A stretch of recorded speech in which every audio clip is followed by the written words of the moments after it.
loup à un bras. J'aime ça. Jeux vidéo et Moyen-Âge. Un format du podcast Passion médiéviste.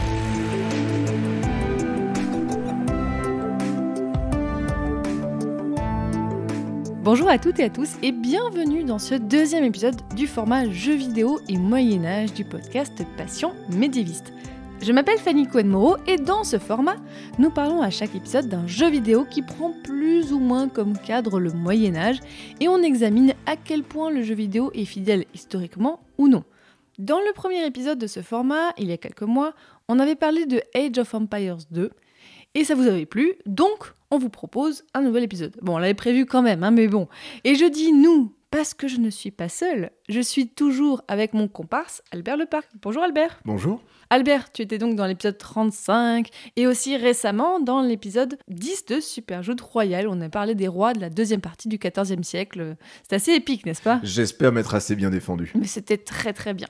Donc, comme je le disais, je précise, l'objectif de ce format n'est pas de décortiquer des jeux vidéo parce que sinon on en aurait pour des heures. Et en plus, beaucoup de gens le font déjà sur Internet.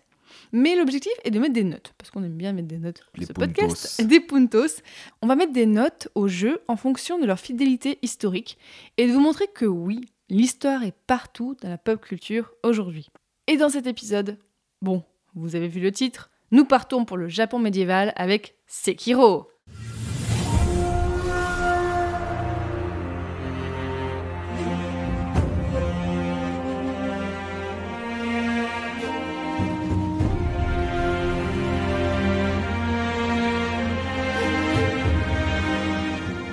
Sekiro, c'est un jeu sorti en mars 2019. Oui, là on fait un récent, on a fait un bond de 20 ans par rapport à l'épisode précédent. Alors, pour résumer un petit peu, c'est un jeu d'action qui envoie dans le Japon médiéval féodal, on va dire plutôt 15e, 16e siècle en général. 16e siècle, ouais. Voilà, où on incarne une sorte de samouraï en fait, qui a un bras, une main gauche un petit peu spéciale et qui a fait des aventures pour aller chercher un jeune seigneur qui a été enlevé. Donc c'est un jeu qui a été créé par le studio japonais From Software, qui est assez réputé pour faire des jeux très difficiles. Alors ça parlera aux initiés, mais je le dis quand même, Demon's Souls, Dark Souls, Bloodborne ou tout récemment le jeu aussi Elden Ring. Alors, Albert, là j'ai un petit peu résumé le jeu, mais explique-nous quel est le principe général de Sekiro. Tous les jeux du développeur From Software ont à peu près le même principe et le même philosophie de gameplay, c'est-à-dire on avance dans des niveaux plus ou moins fermés et le but c'est évidemment de pouvoir progresser et d'arriver de battre tous les ennemis. Les jeux sont à chaque fois très difficiles. Chaque rencontre avec un ennemi, même mineur, peut mener à une mort. Et disons qu'il y a toujours cet équilibre entre frustration et envie de dépasser la difficulté qui fait qu'on a toujours envie de progresser dans ces jeux, d'autant que les environnements sont souvent très magnifiques, ce qui donne envie de progresser. Sekiro n'échappe pas à la règle et représente un Japon féodal, ma foi, non seulement de toute beauté, mais en plus pas si loin de la réalité. Ah, on va en parler. Mais oui, Sekiro et les jeux comme ça aussi, en fait, c'est que pour expliquer aux gens qui jouent pas forcément aux jeux vidéo, c'est que donc vous avez des boss que vous devez affronter, mais en fait, dans Sekiro, il faut l'affronter genre 20, 30, 40 fois pour réussir à comprendre comment fonctionne le boss et réussir à le battre à la fin. Donc c'est là où tu parlais de frustration et faut être assez obstiné pour aimer ces jeux-là. D'autant que dans Sekiro, contrairement à Dark Souls où on peut essayer de choper de l'expérience contre certains ennemis, dans Sekiro, on n'a malheureusement pas beaucoup de choix. Il faut apprendre comment l'autre fonctionne et pour arriver à le battre. On va revenir sur le système de combat car il est assez intéressant. Oui, vas-y, je t'écoute. Le combat dans Sekiro est assez intéressant parce que contrairement à beaucoup de jeux vidéo qui se passent au Moyen-Âge dans lesquels on se bat avec des épées ou des katanas et tout ça, où le but du jeu est souvent de plus taper l'adversaire et donc de vider sa barre de vie en premier. Ce qui est très intéressant, c'est que la mécanique principale de Sekiro est qu'il ne suffit pas de baisser la barre de vie de son adversaire, mais qu'il faut en fait briser sa posture, briser sa garde, ce qui est déjà beaucoup plus proche d'une représentation d'un combat d'épée au Moyen-Âge. Très souvent, il faut trouver une ouverture et même si évidemment on tape parfois un petit peu dans les armures et tout ça, ce qui est déjà assez intéressant, c'est que Lou, le héros, quand il veut achever un ennemi, il ne frappe pas sur l'armure en plein cœur, comme on voit même dans des séries ou dans des jeux, mais il vise un point qui est non exposé par l'armure, c'est-à-dire le cou, les aisselles, et ça donne lieu à un finisher move de toute beauté, ma foi, bien qu'un peu gore. Donc là, en fait, on est un peu à l'opposé de l'image du bourrin où il faut taper. Non, là, il va falloir être un peu stratégique, un peu précis. C'est ça. Surtout que, à part pour certains boss qui, justement, pour les rendre mémorables, ça c'est un trope de jeu vidéo, pour rendre un boss mémorable, il faut que le combat dure plusieurs minutes. Ce qui Et est encore, assez... oui, même plus, parfois. Et parfois plus, évidemment. Surtout quand on le recommence plusieurs fois, ça le rend très mémorable. Mais de manière générale, un combat d'épée, tous les fans d'arts martiaux historiques européens et autres fans de combat à l'épée pourront confirmer qu'en fait, un combat à l'épée, ça dure rarement plus d'une trentaine de secondes. Et comme un boss qui dure plusieurs minutes, c'est évidemment pas très réaliste. Mais à part les boss, la plupart des affrontements avec des ennemis se règlent en une dizaine de secondes. Ça nécessite donc d'exploiter très rapidement les failles dans la garde adverse et de trouver rapidement des parades à leur stratégie et aussi de pouvoir justement esquiver leurs coups facilement.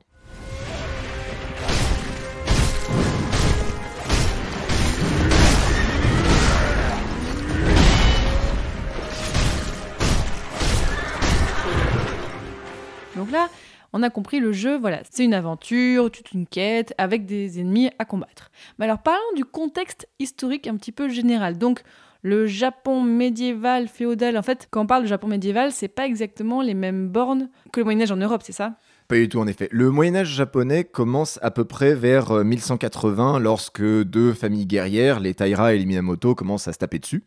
Et c'est là que effectivement les institutions politiques vont commencer à changer, là où avant l'empereur était très puissant et ça reprenait une configuration politique assez proche de la Chine impériale. On passe soudain à une période où ce sont les guerriers qui dominent et qui imposent une forme de domination politique. Mais, et c'est là que c'est assez intéressant, c'est que jusqu'à ce que la situation se stabilise au début du XVIIe siècle, donc c'est-à-dire vers 1600, Attends, tu veux dire qu'il y aura eu 5 siècles quasiment de troubles comme ça ? c'est ça, c'est-à-dire que pour les historiens japonais, il y a un peu cette même légende noire que notre Moyen-Âge à nous. C'est-à-dire que c'est réputé comme une période de ce que Pierre-François Soury, un des historiens français les plus réputés sur l'histoire du Japon, c'est ce qu'il appelle le Gekokujo, c'est-à-dire le monde sans dessus-dessous. C'est une période en fait qui est très en plus représentée dans la fiction japonaise parce que c'est une période où il y a une très grosse mobilité sociale, où on voit effectivement des seigneurs, beaucoup aussi de coups bas, de seigneurs s'affronter. C'est une période où la guerre est assez endémique aussi parce que les règles de succession sont encore plus floues qu'en Europe, mais on est une configuration féodale assez similaire et ça donne tout un tas de beaux affrontements violents qui permettent de laisser libre cours à l'imagination des auteurs et des développeurs. Et donc Sekiro se place où dans cette histoire ? Sekiro se situe à la fin de l'ère Sengoku.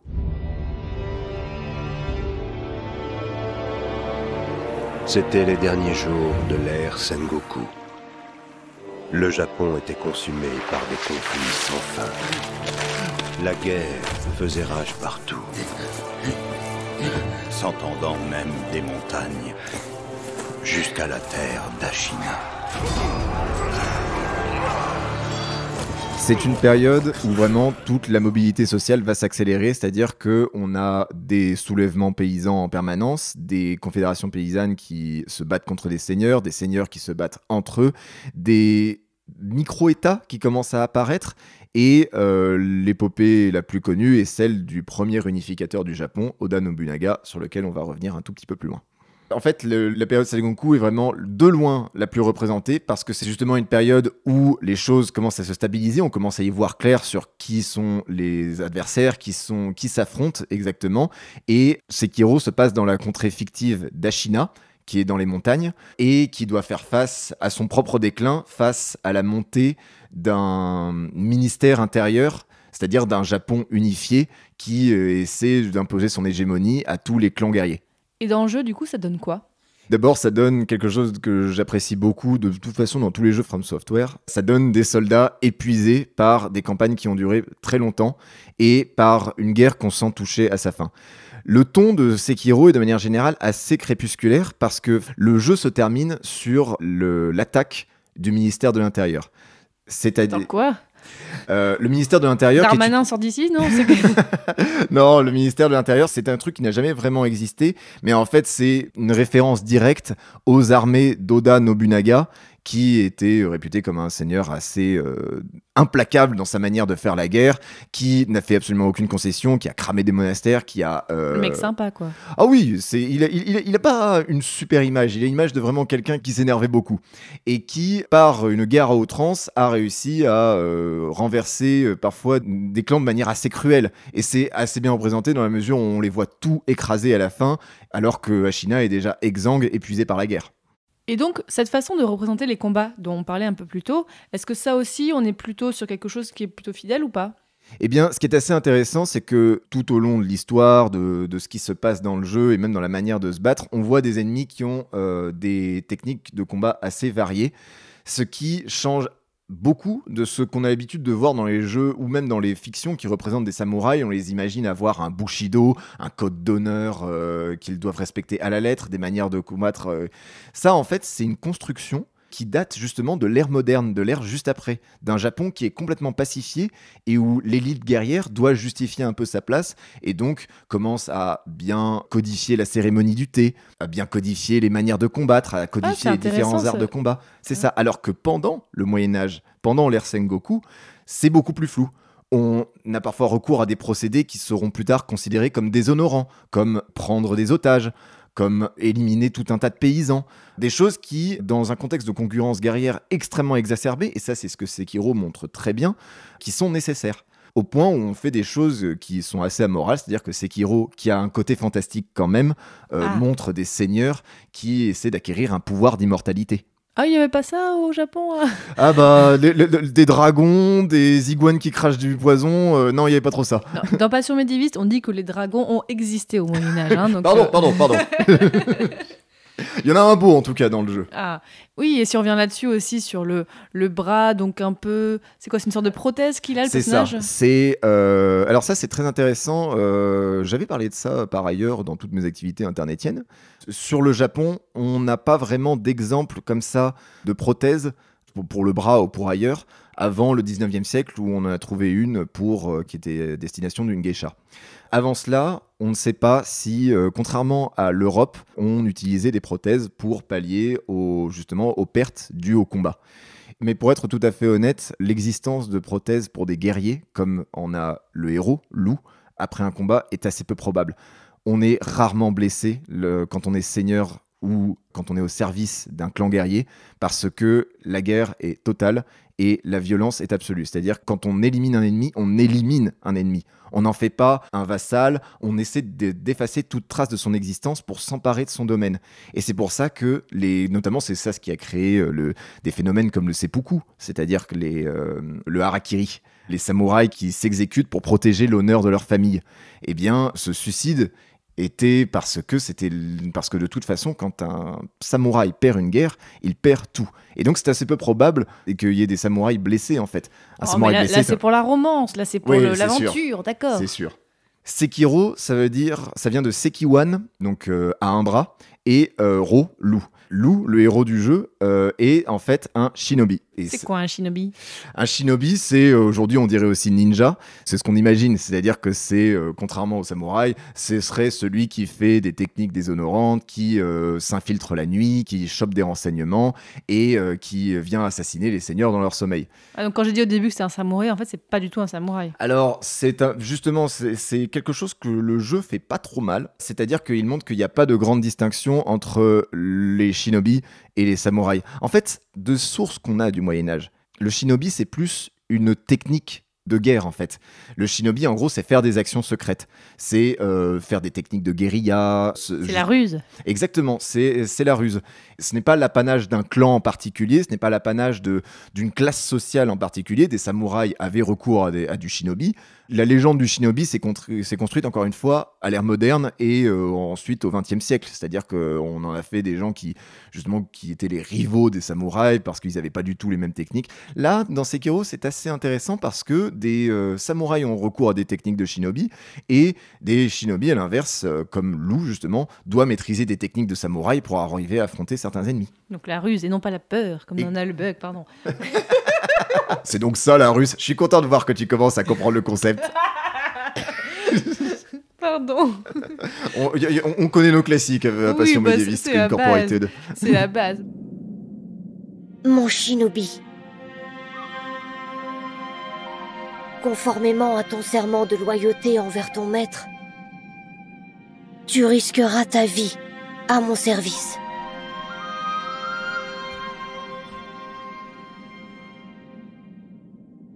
À vos ordres. Là, on a parlé un petit peu du général.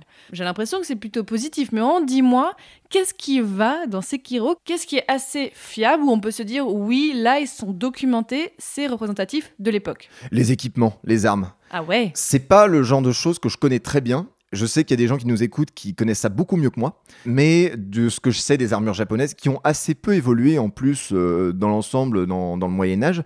Donc des armures qui sont en général faites de plaques de fer et de couches successives. Et ça, elles sont superbement représentées. C'est-à-dire qu'en plus, il y a ce côté usé par les combats, parfois rouillé, que sur beaucoup d'ennemis. On n'est pas face à des samouraïs qui paradent ou qui sont particulièrement rutilants. Non, on est face à des gens qui se battent pour de vrai. Et la manière dont elles sont animées, c'est formidable. Oui, c'est beau en fait comme jeu. C'est vraiment, il y a une beauté, il y a un effort qui est fait sur les lumières. C'est assez chouette. C'est ça, une beauté crépusculaire, une manière de montrer c'est comme un espèce de Moyen-Âge japonais, mais gothique, qui est assez bien réussi, je trouve. Et pareil pour les armes qui sont variées, qui sont bien représentées. Alors il y a évidemment quelque chose où on peut évidemment enlever un point là-dedans, c'est que on est à la fin de l'ère Sengoku. Et à la fin de l'ère Sengoku, les Européens sont déjà arrivés et les Japonais, ils ont adoré cette histoire d'armes à feu. Oda Nobunaga notamment va en utiliser beaucoup. C'est ce qui va faire justement sa supériorité militaire pendant un moment. Et on utilise de moins en moins l'épée qui est vraiment l'apanage des seigneurs. Encore une fois, le katana est le symbole du samouraï. Depuis le début de l'ère Sengoku, c'est-à-dire la guerre d'Onin, donc c'était il y a à peu près un siècle avant les événements du jeu, on s'est rendu compte que la lance est beaucoup plus efficace, ne serait-ce que pour atteindre un samouraï armé d'une épée, que c'est très efficace pour équiper toute une bande de fantassins qui sont pas forcément nobles ou au service des seigneurs, mais pour faire en sorte qu'ils aient la supériorité sur le champ de bataille, pour arrêter les charges de cavalerie. La yari, donc, est très utilisée à la fin du Moyen-Âge japonais. On en voit beaucoup dans le jeu quand même, au point où Lou doit maîtriser une technique pour arriver à battre des ennemis qui ont des lances. Lui qui n'est équipé que d'un katana. Ouais, donc ça, on est juste là-dessus. Bon, et au niveau des décors ou des habitations, est-ce que là, on est assez fidèle? Bon, là, il y a un gros problème, c'est que le château d'Ashina, il est beaucoup trop gros. Ah bon? Il faut faire un peu labyrinthique, histoire d'avoir quelque chose à explorer. Donc forcément, là, on est obligé d'enlever des points. Mais dans l'ensemble, l'architecture, par contre, c'est exactement ce qu'on peut attendre d'un château comme celui d'Okinawa. Il y a encore quelques châteaux japonais qui sont bien conservés. Ouais, je les mettrai en photo sur le site, parce que c'est vrai que c'est assez chouette. Ah oui, ils sont magnifiques. Et c'est quelque chose qui est assez similaire. Pareil, il y a quelque chose sur lequel pas mal de jeux font une erreur, c'est qu'il y a très peu de villes dans le Moyen-Âge japonais.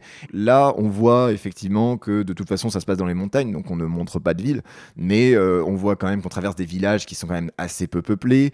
On traverse un monastère aussi qui est magnifique, qui est évidemment beaucoup plus rutilant que ceux qu'on pouvait observer dans la réalité, mais qui, en tout cas, le jeu a l'avantage quand même de montrer déjà des monastères, et aussi, il montre le fait religieux.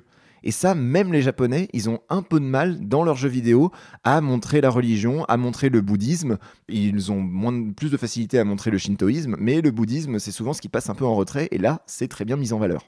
Mais là, est-ce qu'ils se battent, les moines? Oui, ils se battent. Mais au Moyen-Âge, il y a des monastères qui sont armés. Les monastères, ça fleurit aussi au Moyen-Âge, parce que c'est comme pour l'Occident, une bonne manière de caser des cadets ou des gens qu'on n'a pas dotés, quoi. Mais dans l'ensemble, c'est difficile de ne pas faire en sorte que ces monastères ne s'arment pas. Certaines sectes bouddhiques n'ont aucun problème à s'armer, à contrôler un territoire. Et là, en l'occurrence, ce qui est assez intéressant, c'est de montrer la concurrence entre les samouraïs d'Ashina et le temple juste à côté, où les deux ont des techniques différentes pour accéder à l'immortalité.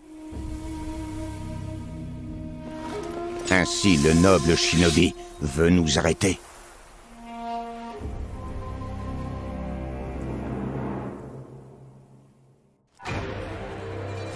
Je suis Genichiro Ashina.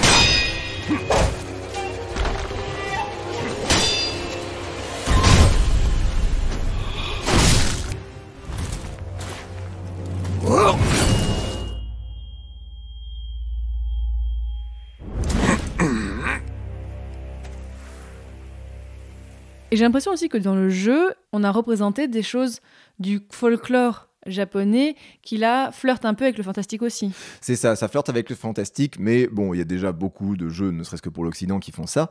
Mais en plus de ça, ça les met en scène dans des contextes à la fois pertinents, c'est-à-dire ça les met en scène dans le contexte d'un affrontement guerrier, et on a notamment la réutilisation de symboles et de créatures qui font sens. La montagne, parce que Ashina est située dans les montagnes, la montagne, pour le Japon, c'est quand même le lieu de l'étrange. C'est le lieu où, justement, ce genre de choses possibles, comme l'apparition d'un dragon dont le sang rend immortel, est légitime. Et il y a aussi des yokai qui sont représentés, donc c'est des sortes de fantômes traditionnels japonais. D'ailleurs, si le sujet vous intéresse, allez écouter le podcast La Librairie Yokai qui parle de ce sujet-là précisément. Donc là, on en a aussi, c'est ça ? Oui, exactement. Il y a des choses qui se rapprochent des yokai. On a notamment un monstre qui ressemble à un kappa, qui est cette espèce de grenouille avec un bol d'eau au-dessus de la tête. Parce que pourquoi pas ? Parce que pourquoi pas. On a aussi des créatures qu'on a l'habitude de voir et qui ont été réutilisées par les samouraïs, justement. Par exemple, le tengu. Tengu qui veut dire chien céleste, mais en fait ça ressemble plus à une espèce d'oiseau.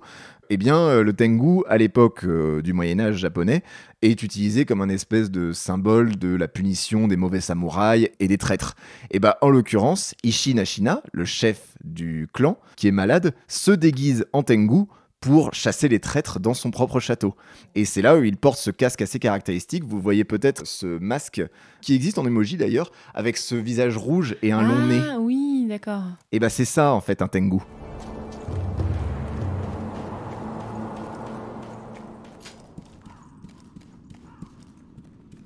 Encore un rat. Ah, mais ses yeux. Un loup affamé. Avant que je te tue, dis-moi ton nom. Dis-moi ton nom. Pas de nom à donner. Vous autres shinobi, vous êtes tous les mêmes. Vous mourrez sans nom et sans personne pour vous pleurer. Toutefois, ton bras gauche, une prothèse shinobi, elle me rappelle... C'est ça. Un loup à un bras. J'aime ça. Ce qui signifie Sekiro. C'est le nom que je vais te donner. Qui êtes-vous? Je suis le Tengu d'Ashina.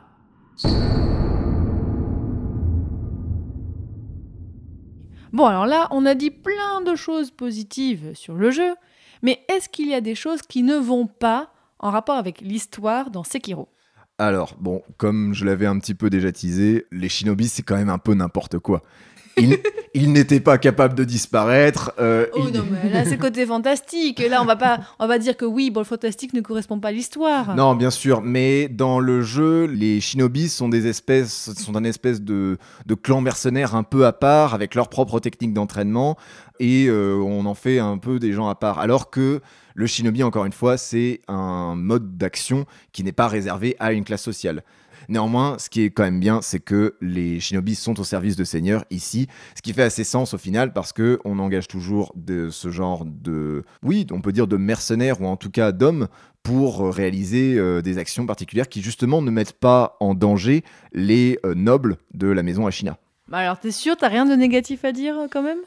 Ce que Sekiro réussit moins bien en un sens, c'est d'abord une représentation de la violence qui est quand même assez exagérée. Encore une fois, il faut, comme pour nos propres chroniques médiévales en Occident, il faut prendre un peu de distance avec toute la violence qui est assez exagérée par des chroniques qui ont souvent été rédigées après, pour mettre en valeur une période où la paix est totale et donc il faut légitimer un peu l'ordre en place. À l'inverse, on essaie de créer une image d'un Moyen-Âge où tout le monde se bat tout le temps. En fait, ce que Sekiro réussit quelque part, c'est montrer à quel point beaucoup d'influences se croisent et ça fait un peu sens que certains personnages agissent comme tels. On se projette très bien dans les mentalités de quelqu'un de la fin du Moyen-Âge japonais dans Sekiro.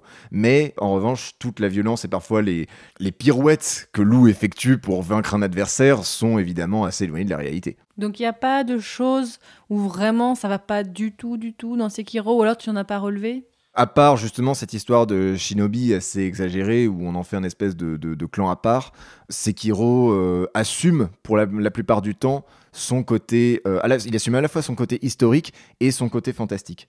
À titre de comparaison, il y a un jeu qui est sorti la même année que Sekiro, c'est Ghost of Tsushima, qu'on aurait pu faire dans ce format. Ouais, je sais pas, moi j'avais envie de faire Sekiro.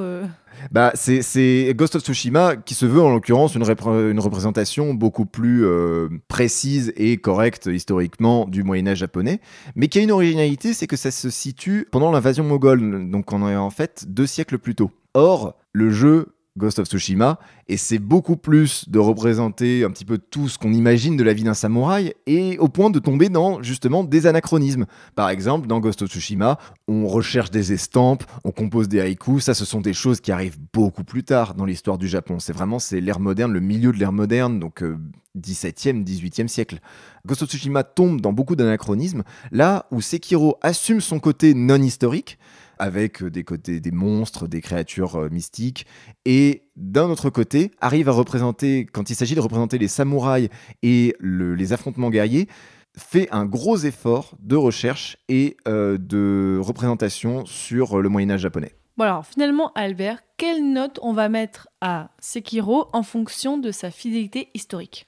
Je pense qu'on est au moins obligé d'enlever 2 points parce que les shinobi, évidemment, ça tombe dans beaucoup de clichés.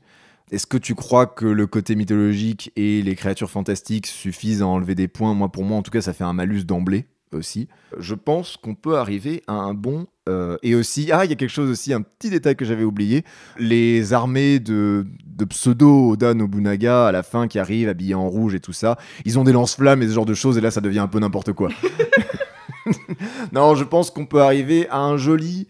Ouais, un petit... 5 ou 6 Mais on a mis 5 à Age of Empires. 2, on peut pas mettre, on doit mettre plus là, t'as dit que des bonnes choses. Bon, Moi j'étais sur du 7, hein. 6. Je pense qu'on peut tomber d'accord sur un 6 parce que...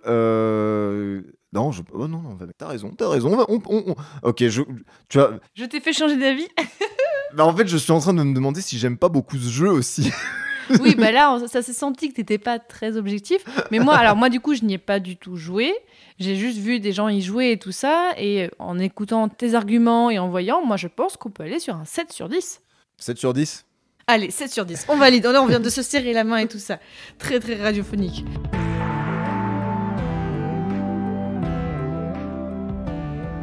Donc voilà, on finit Sekiro sur 7 sur 10. Peut-être qu'on a donné envie aux gens d'y jouer. On redit, c'est un jeu difficile. C'est pas trop fun du truc qu'on peut faire une demi-heure dessus. Non, c'est assez intense.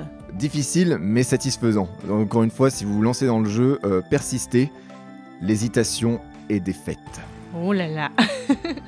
Donc si vous voulez en savoir plus sur le jeu, parce que là voilà on a été assez rapide, on vous mettra des liens et des vidéos, des contenus sur le site passionmédiéviste.fr, vous avez l'habitude. Comme toujours, il y a un article qui accompagne un épisode. Et si vous avez des critiques sur ce qu'on a dit, si vous dites mais non là ils ont dit n'importe quoi ou quoi, faites-le savoir, que ce soit sur Facebook, Twitter, Instagram ou cherchez Passion Médiéviste, n'hésitez pas à dire. Et aussi, vous pouvez me dire quel jeu vous aimeriez que l'on traite dans les prochains épisodes. Je préchote, j'ai l'impression qu'on va avoir des demandes pour Dark Souls ou Elden Ring. Bah voilà, on ne fera pas des jeux From Software tout de suite, parce que c'est vrai que après le précédent épisode, beaucoup de gens m'ont dit ah Elden Ring, parce qu'en plus il venait de sortir, mais justement on n'avait pas encore assez de recul, et je me disais que Sekiro était un peu plus original. Et Elden Ring est encore en train de me faire rôter du sang au moment où on est en train d'enregistrer. Oh là là. Mais voilà, n'hésitez pas, et allez voir le site passionmédiéviste.fr pour en savoir plus. Et dans le prochain épisode, parce qu'on a déjà choisi en fait le sujet du prochain, mais vous pouvez toujours influencer ceux d'après. Dans le prochain épisode, on parlera des Sims médiévales. À bientôt, salut. Salut.